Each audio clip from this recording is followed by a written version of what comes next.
Hello students, आज मैं आपके लिए लेके आई हूँ BA part first semester first philosophy के कुछ बहुत ही इम्पोर्टेंट क्वेश्चंस जिनके एग्ज़ाम में आने के बहुत ज़्यादा चांसेस हैं। आप किसी भी यूनिवर्सिटी के हों, बट ये क्वेश्चन बहुत इम्पोर्टेंट है। स्टार्ट करते हैं। यहाँ पे मैं आपके लिए 10 क्वेश्चन लेके आई हूँ इम्पोर्टेंट। फर्स्ट क्वेश्चन आता है, चारवाक दर्शन का मूल सिद्धांत बताइए। तो चारवाक का जो मूल सिद्धांत है वो है पीबम खाद च वरलोचने आदि। इसका मतलब क्या है? खाओ पियो और मौज उड़ाओ आदि। सेकंड क्वेश्चन आता है हमारे पास कि बौद्ध धर्म में निर्वाण को समझाइए। सॉरी, यहाँ पे को है ना, मैं गलती से लिखा गया। बौद्ध धर्म में निर्वाण को समझाना। तो दुख का निरोध ही निर्वाण है। किसका निरोध? दुख का निरोध ही निर्वाण है।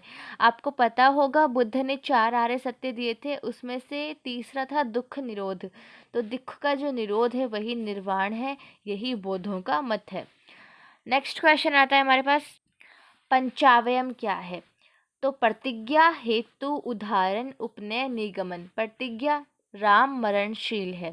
हेतु, क्योंकि राम एक मनुष्य है। उदाहरण, प्रत्येक मनुष्य मरणशील होता है। उपनय, राम एक मनुष्य है। और निगमन, अतः राम मरणशील है। ये हमारे पास पंचावयम है।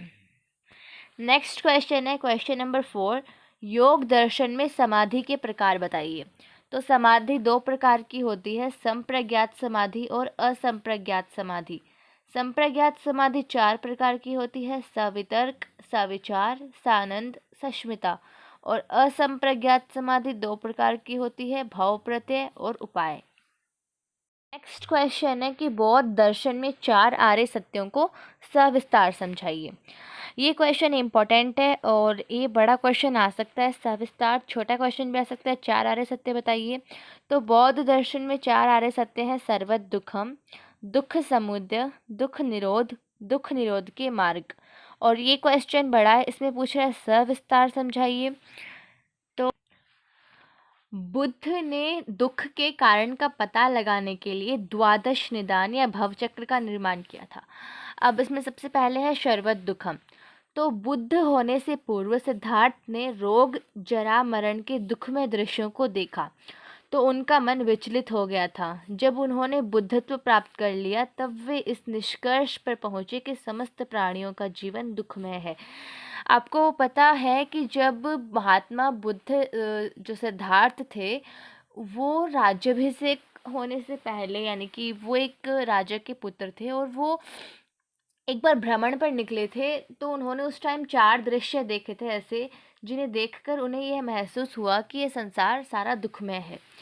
जन्म, जरा, रोग, मृत्यु, शोक, क्लेश, इच्छा, आकांक्षा सभी आसक्ति से उत्पन्न होते हैं, इसलिए ये सभी दुखमय हैं। अतः जगत क्या है? अनित्य है, नश्वर और दुखमय है। महात्मा बुद्ध ने सांसारिक सुखों को क्षणिक बताया है कि जो सांसारिक सुख होते हैं वो क्या होते हैं? क्षणिक होते हैं, यानी कि पल में आते हैं और पल में चले जाते हैं। इसलिए महात्मा बुद्ध का मानना है कि सुखों के उपरांत दुख उत्पन्न होते हैं। संसार का प्रत्येक प्राणी दुखों से पीड़ित है।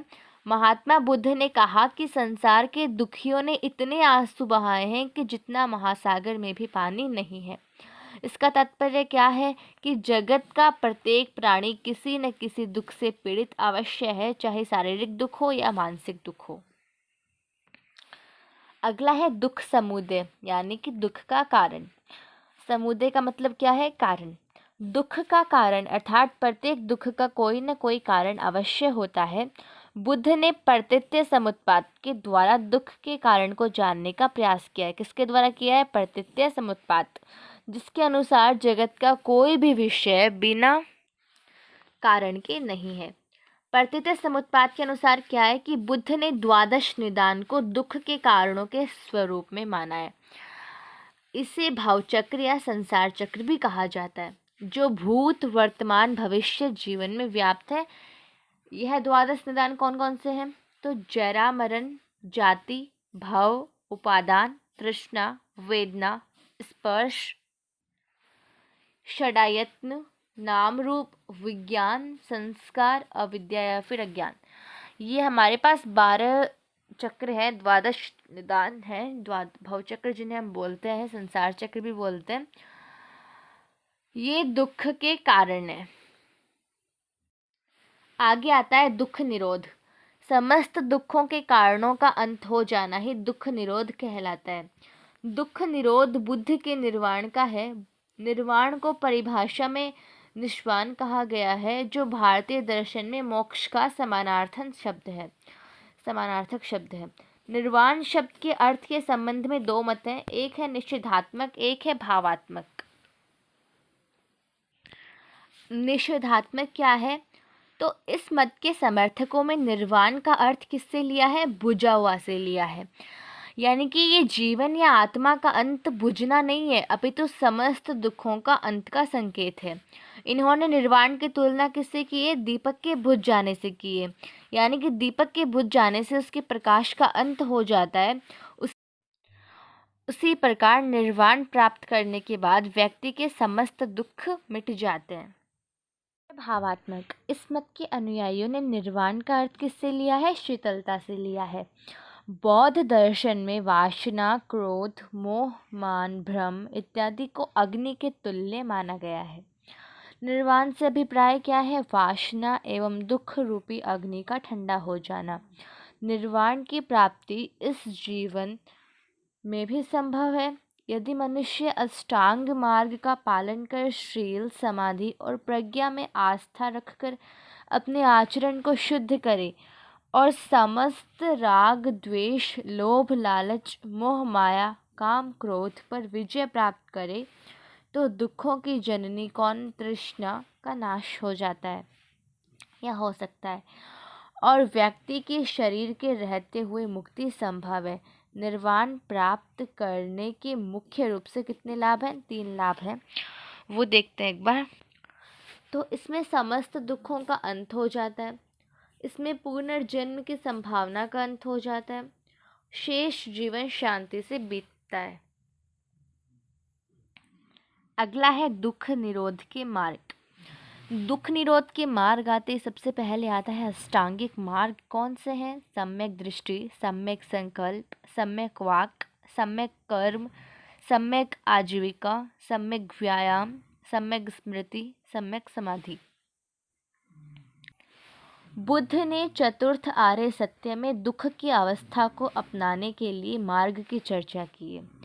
इस मार्ग को क्या बोलते हैं? दुख निरोध का मार्ग। यह वह मार्ग है जिस पर चलकर बुद्ध ने निर्वाण को अपनाया था। दूसरे लोग भी इस मार्ग पर चलकर निर्वाण की अनुभूति प्राप्त कर सकते हैं। ये मार्ग प्रत्येक मनुष्य के लिए खुला हुआ है। एक गृहस्थ अथवा सन्यासी व्यक्ति भी इस मार्ग का पथिक बन सकता है। इस मार्ग को अष्टांगिक मार्ग कहा गया है। इस मार्ग में केवल 8 मार्ग ही बतलाए गए हैं।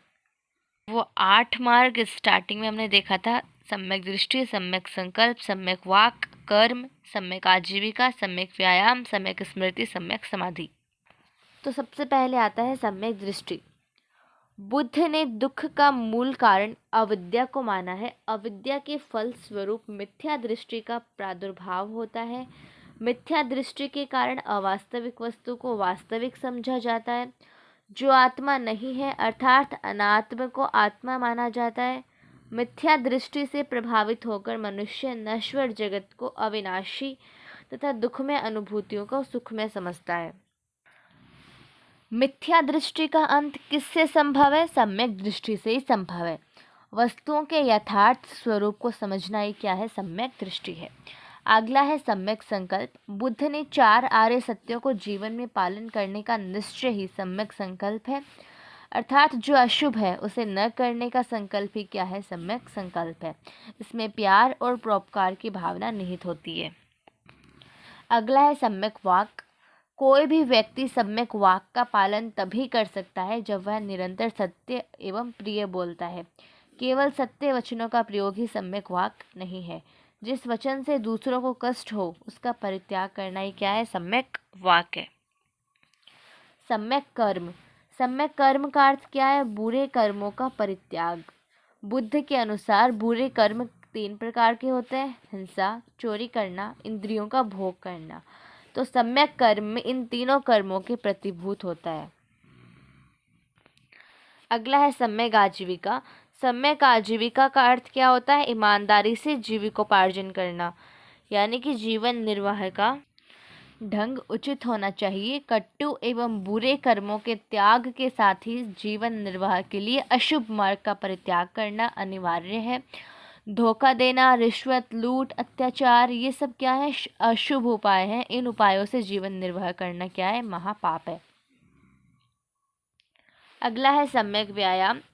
सम्यक व्यायाम का अर्थ है पुराने बुरे विचारों को मन से निकालना, नए बुरे विचारों को मन में आने से रोकना अत्यावश्यक है। मन कभी शांत नहीं रहता है, इसलिए मन को अच्छे भावों से परिपूर्ण रखना चाहिए तथा अच्छे भावों को मन में कायम रखने के लिए निरंतर प्रयत्नशील रहना चाहिए। 7th आता है सम्यक स्मृति। सम्यक स्मृति का अर्थ वस्तुओं के वास्तविक स्वरूप के संबंध में जागरूक रहना है। निर्वाण की कामना करने वाले व्यक्ति को शरीर से शरीर को, मन से मन को और संवेदना से संवेदना को समझना चाहिए। लास्ट है सम्यक समाधि।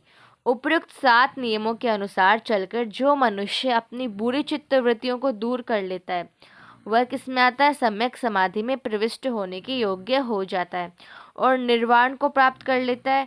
सम्यक समाधि क्या होती है? चतुर्विध होती है। ये हमारे पास 5 क्वेश्चन थे जो बहुत ही इम्पोर्टेंट थे।